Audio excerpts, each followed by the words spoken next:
with enormous gratitude for the chance to be with you. We're going to have a conversation, and I'm excited to share the stage with my friend and successor, Mayor James.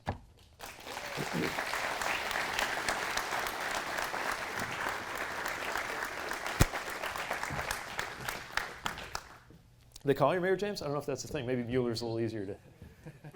They call me a lot. Really? I'll take either one of those. But, welcome home. It's great to have you back in South Bend, and I know you touched on some of when you come back home. What is the one thing though that's like I'm in South Bend, I'm back home. What's the one thing that really strikes you when you come back? I mean, first of all, just the amount of construction and energy that's going on, the big crane and the just everywhere I turned around when we arrived last night and when I went out for a run early this morning, there was something new taking shape. Either something that we hoped we set into motion back in my day, or something that's new even since then. Of course, it's nice to see a complete streetscape up and down the heart of our city that now I think is just something people are used to.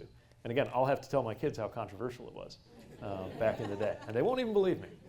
But yeah, just seeing that continued growth, because the biggest thing we changed as a community was our own trajectory, and it's so moving to see that continue.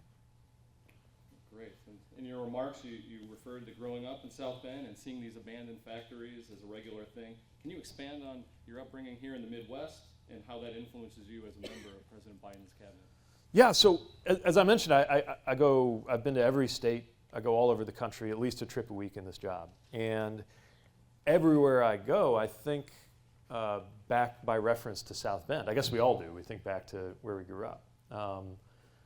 All the way down to where some people I meet, I can map them onto the characters that we know here in South Bend. And then the community makes a little more sense to me. But also, I don't think I understood I was really from somewhere until I left. I was one of so many people who grew up here who imbibed that message that success had to do with getting out. And at first, I believed it, and I did. And the moment I got to the East Coast, and I saw it's just different out there. And I began to realize I was from somewhere, both in terms of the ethic of how people talk to and treat each other and go about their day, and in terms of the nature of our community. I didn't know that every city didn't have collapsing factories around until I left. But I also developed this kind of militant belief in the future of the city that propelled me when I came back, and that I think a lot of us shared as we were going about the project of the future. So now, even now, in my fourth and final year as transportation secretary, there's so many moments and so many places I go where I find myself thinking more as a former mayor than as a current federal official. Because the story of the ups and downs here, some version of that has played out in so many places. Much bigger cities than ours, like Detroit. Smaller communities I've been to, places like Port Arthur or Beaumont, Texas. But you see that same pattern of people having a lot of stability up until some point before you and I were born, it falling apart, and then this question of whether to just roll over and die or figure out a new way to come back. And South Bend had its version of that, but so many places did, and what I found, of course, is the relationship between that and what we do federally. And that's why it's been so important to insist on, wait a minute, yes, we can have better roads and highways and bridges and tunnels, and yes, we can have good passenger train service in the United States of America. Why wouldn't we? And yes, we can build things again in the United States and make manufacturing things again in the industrial Midwest. And that faith, which fortunately is something that President Biden shares and is very passionate about. It turns out a lot of the South Bends that are out there are in places like Pennsylvania. Has really created this rhyme between South Bend's story that I'm so proud of and the American story that the president's been working so hard to deliver. Absolutely, and I spent some time in D.C. too, and I think, obviously we're here in South Bend, so and we're biased, but I do believe we'd be in a lot better shape if we had Midwestern approaches to things in Totally. Capitol Hill. Totally. Staying civil, trying to find common ground, and moving forward together. So Yeah, just getting stuff done. It's a culture shock over in DC. You know, the biggest things I learned: pick up the phone and talk to people. That's what you would do around here if you had a problem. Somebody's mad at you, you'd probably talk to them, right? Looking at some folks here that we've occasionally had to pick up the phone and talk to each other. It literally does not cross people's minds sometimes in Washington. And I found some pretty big problems have been solved by picking up the phone and talking to somebody. I know you're here in your official capacity, so Yeah. you can't speak about politics or the election or any of that during your day job. But as secretary, why do you think Americans didn't give President Biden enough credit for the infrastructure law, which every mayor, governor, labor union knows has had a tremendous impact in our communities and represents a historic opportunity to tackle these long-needed infrastructure projects? Yeah. And how would you describe the historic proportions of the infrastructure law? Well, part of what I think has made it hard to see it in perspective is just how much whiplash we've had over 4 years, right? So when we arrived, it wasn't just that we continued to be in need of a big infrastructure law. The American transportation system was facing more profound problems and multiple problems than any time since 9/11. The American airline sector, which today our big focus is making sure they treat passengers better. In 2021, our big focus was making sure they didn't go out of business. Supply chains, we all remember what happened to our supply chains that first year. So we were just trying to get the country on its feet. And then we came through that so well that we had almost opposite problems almost immediately. And we're working to make sure that, that we could meet our long-term challenges at the same time. And I think it made it a little harder to take stock of things. The second thing is, we're a little bit a victim of our own scale of progress.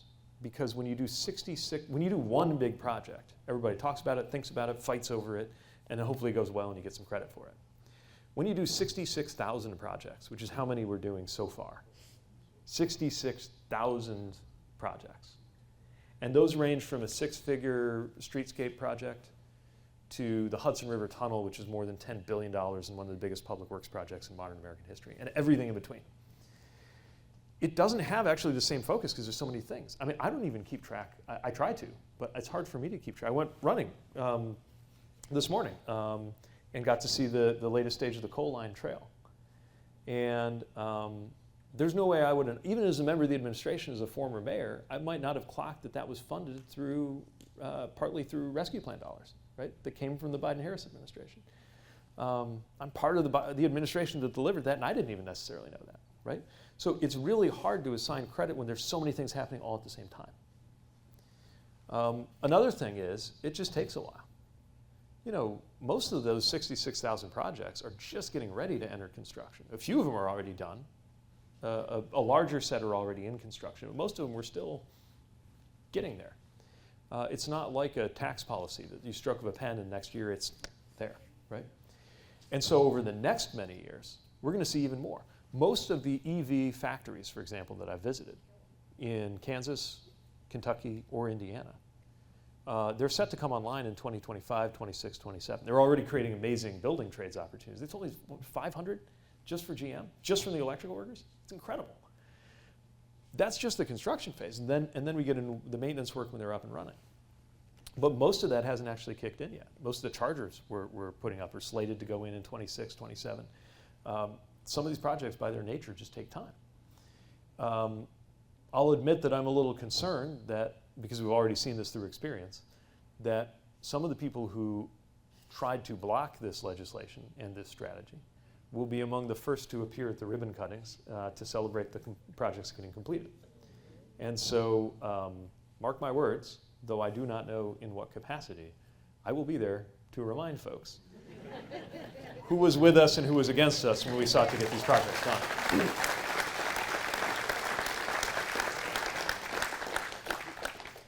I mean, obviously you're the transportation secretary, but you know, you've talked about the American Rescue Plan, and also the Inflation Reduction Act. Yeah. You know, there's been Pure Green, or not Pure Green Farm, ethanol cited the Inflation Reduction Act as one of the reasons why they're making a lot of investment in the southwest side of the South Bend. Is there anything else you want to expand on about President Biden's industrial policy legacy?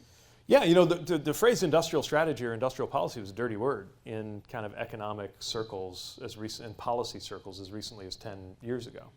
But President Biden came in with a very clear vision that we're gonna do this. Because the truth is we've always had an industrial strategy, we just haven't always called it that.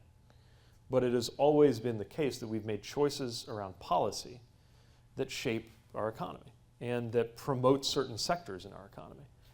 And one of the choices we needed to make was to ensure that the EV future is made in America, for example. That's mostly not out of the infrastructure bill, but it is the Inflation Reduction Act.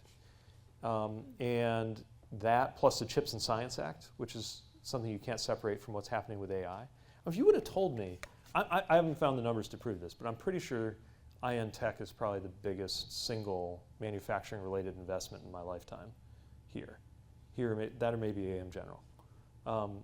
The GM thing is at least triple that, and the Amazon thing is at least triple the GM thing in dollar terms.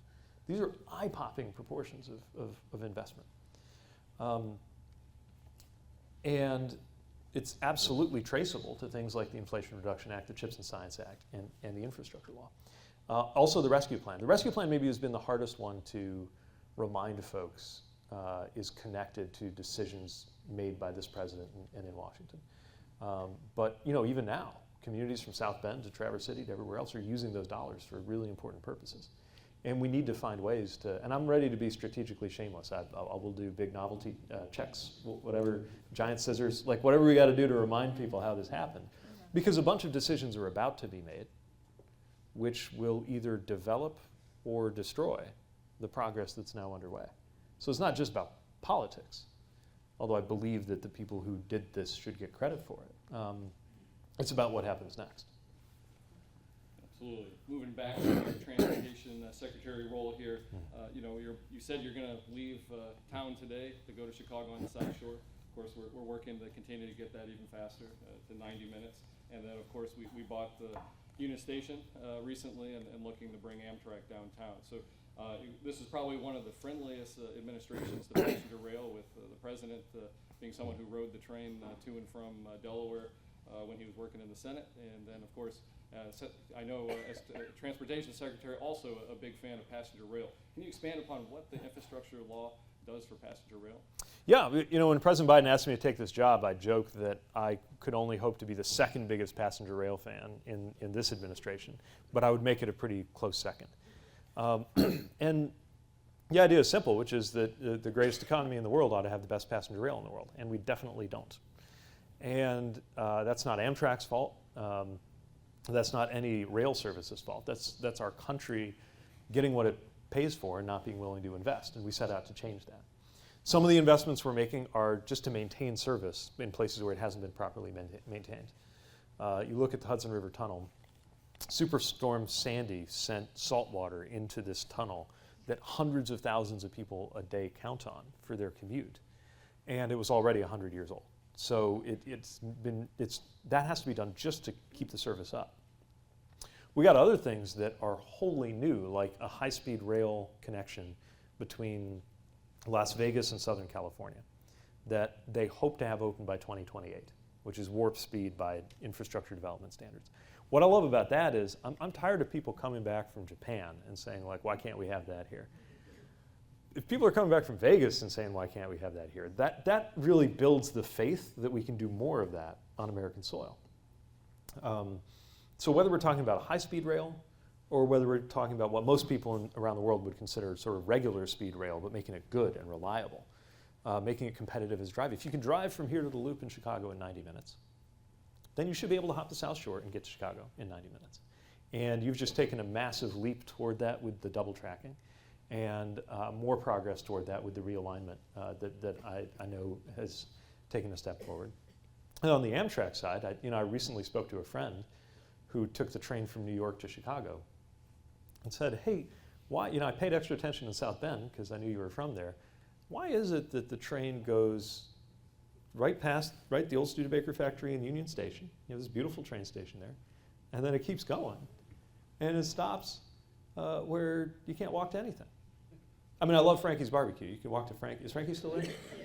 Good, okay. So you can walk to Frankie's, but that's not really where you would generally put your only connection to the Amtrak system, right? So I'm really a believer in what's possible with passenger rail. But I think seeing is believing. That's the important thing. Seeing the service get better, as we are now making possible, will build the appetite for more.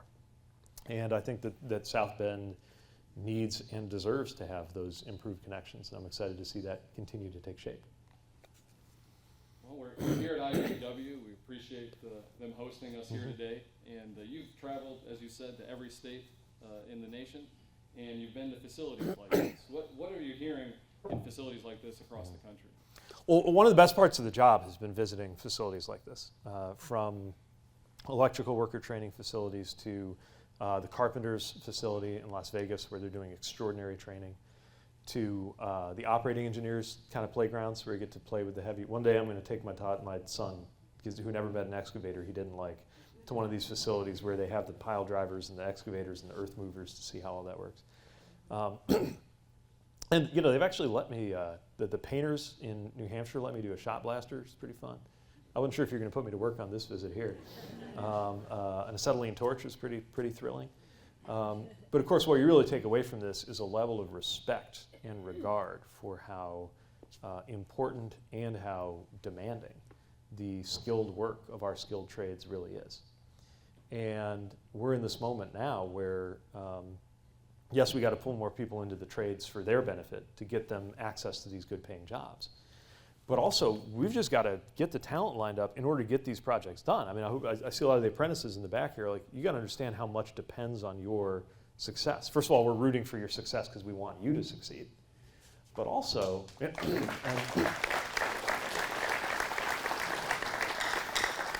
I love hearing about how each of you got into the trade. But also, frankly, we need you to succeed for America to succeed in doing this. You can't just move $1 trillion through the American economy and have that work out well. You're doing everything from replacing the lead pipes that are taking people their drinking water to building a new airport terminal, unless you have the skills in the workforce to do it. And seeing how that is transforming communities, but also transforming lives. Talking about how we're not just building roads and bridges, we're building livelihoods. That a project isn't just a project, it's presence under the tree, and it's a new car or truck in the driveway, and it's owning a home for the first time. And some people I've met, apprentices even, are preparing to purchase a home and be the first homeowners in their family. That's huge. That's literally the American dream. And so for all kinds of reasons, tactical and much more profound than that, societal, I think one of the most important things going on right now is what is happening in America's building trades and apprenticeship programs. And what excites me most is knowing that there are years and years of work waiting for you as you complete these programs and go out into the workforce. But you're really going to be needed on the road ahead. And it's really cool to see it for myself. Absolutely. And we talked a little bit earlier about the GM plant and electric vehicles. But of course, to make electric vehicles reality, we got to have the infrastructure and the chargers to make that possible. There's been a lot of talk about the charger program and how it works. Could you maybe clarify for folks exactly, and again, lots of things have been said about it, but what is it, and what does the infrastructure law do for EV chargers? Yeah, so part of the infrastructure laws program called NEVI, $7.5 billion to build out electric vehicle chargers. Now, importantly, most chargers so far have been built by the private sector. When we arrived, there were, I think, around 100,000 publicly available chargers. That has doubled since the administration came in. The president's goal is to get to 500,000 by the end of this decade.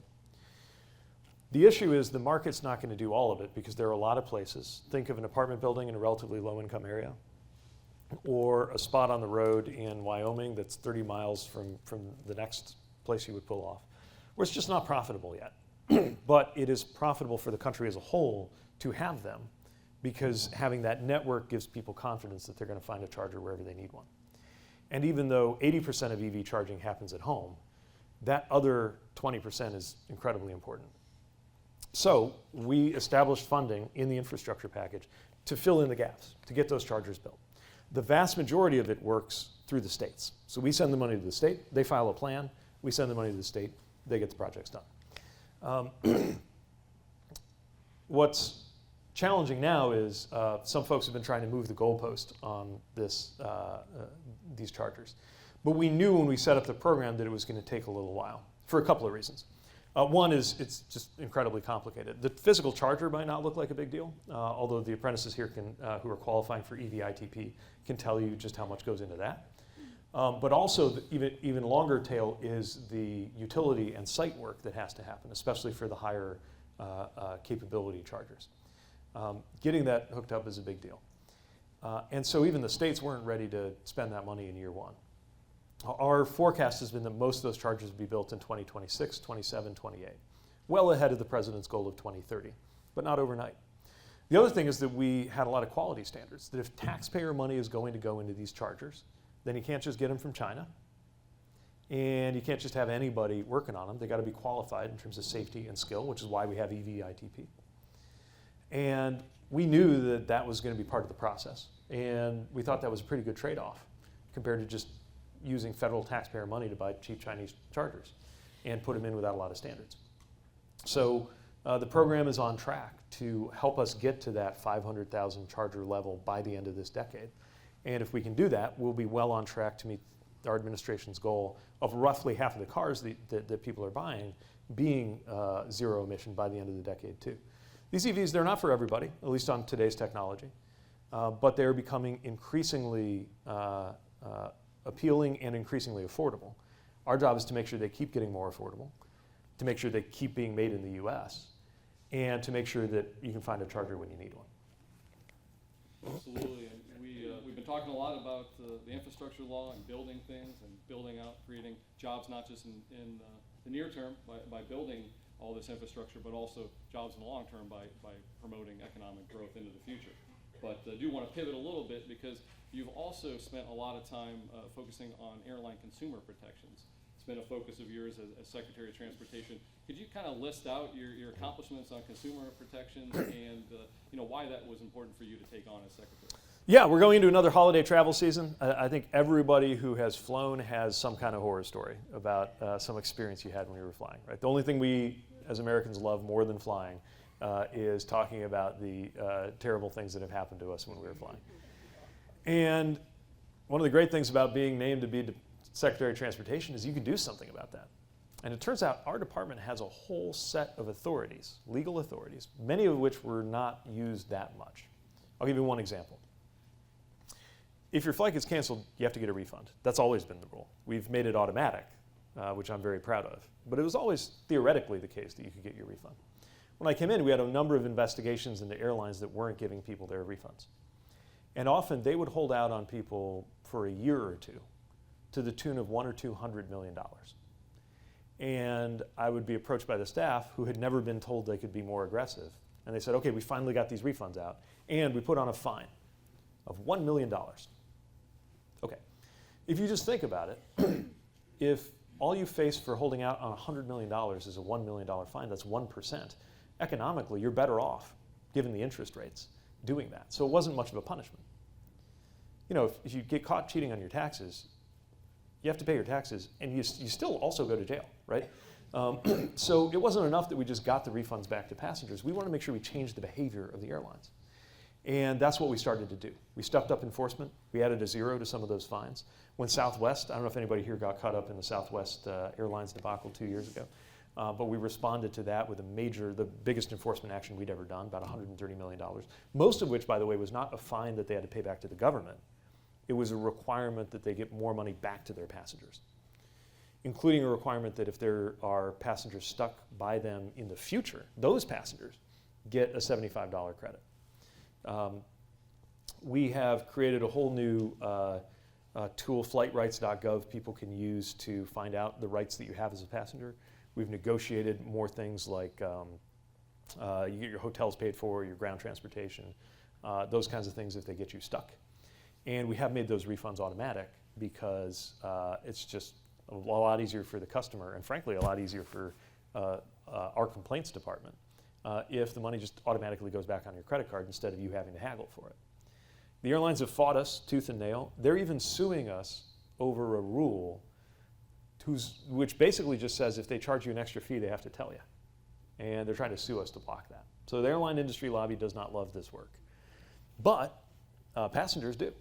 And we're going to keep doing it because it's the right thing to do. And I'm really proud of what we've been able to do to deliver a better experience, because it's simultaneous with the work we're doing to improve the airports. So we're funding new jet bridges and terminals and security checkpoints on one end. We're also using our enforcement power to make sure airlines treat passengers better on the other end. And I think, frankly, I think that's better for the airline sector anyway. If your customers were less mad at you, your business would probably do better. But importantly, it means a better passenger experience. Well, thank you, Mr. Secretary. We could continue this conversation, but unfortunately, we're out of time. Appreciate you fitting us in your busy travel schedule and coming home before you ended your time as Secretary of Transportation, and always welcome to come back anytime, and really love to have you here. And with that, I believe Mike Lita is going to provide some closing remarks.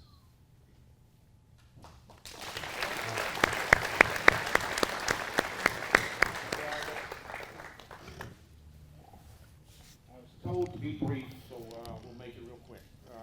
Emmy, I think we exceeded your 50 to 75 people here. By the IBEW count, I think there's 153 people here tonight. So All right. I think we have right now. Big round of applause to Joe and his staff and my staff for the work they do. All right.